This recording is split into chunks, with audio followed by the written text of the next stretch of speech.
Infeksi saluran kemih adalah ada mikroorganisme, bisa kuman atau yang lainnya masuk ke saluran kemih kita, kemudian menimbulkan berbagai gejala yang sesuai dengan infeksi saluran kemih.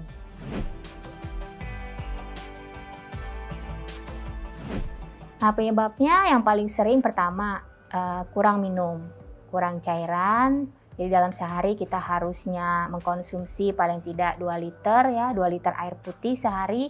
Kalau kita kurang cairannya, kita juga akan lebih berisiko untuk terkena infeksi saluran kemih.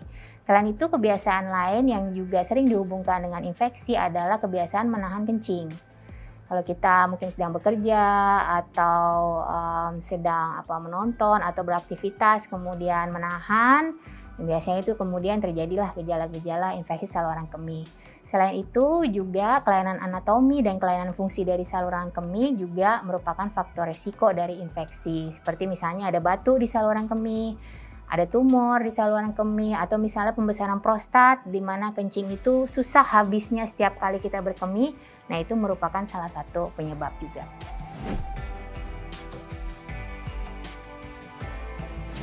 Gejala yang paling sering pertama anyang-anyangan mungkin yang sering kita dengar. Kemudian kencingnya terasa sakit atau perih. Diiringi dengan air kencing yang warnanya mulai berubah ya, mulai keruh, kemudian tidak jernih lagi, kemudian berbau juga bisa, sampai akhirnya kencing juga bisa berdarah pada infeksi yang tidak tertangani dengan baik.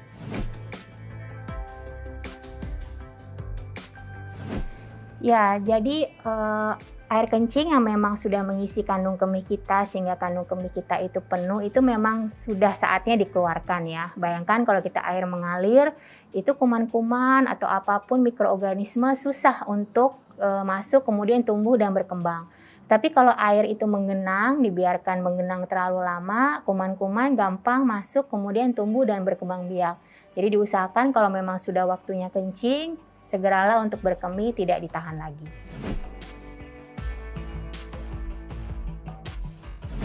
Yang pertama tentunya minum cukup ya, sehari-hari minumlah air putih yang cukup, 2 liter per hari, kemudian diusahakan tidak menahan kencing. Kalau misalnya kita ingin bepergian, kemudian kita sudah mengantisipasi bahwa akan terjadi macet atau yang lainnya, mungkin bisa berkemih terlebih dahulu. Dan kemudian bila ada penyakit-penyakit lain seperti ya tadi batu atau tumor atau yang lainnya, segeralah berkonsultasi ke dokter, terutama pada kasus-kasus infeksi saluran kemih yang berulang. Biasanya terjadi suatu kelainan anatomi atau fungsi di saluran kemih itu sendiri yang menjadi resiko kenapa infeksi itu timbul kembali.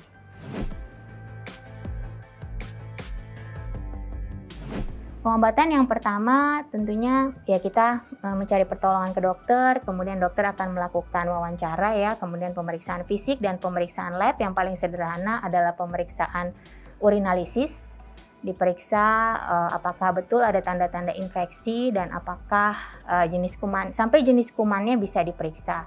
Nah, kemudian kita bisa memberikan obat-obatan untuk membunuh kuman-kuman yang menjadi penyebab infeksi tersebut.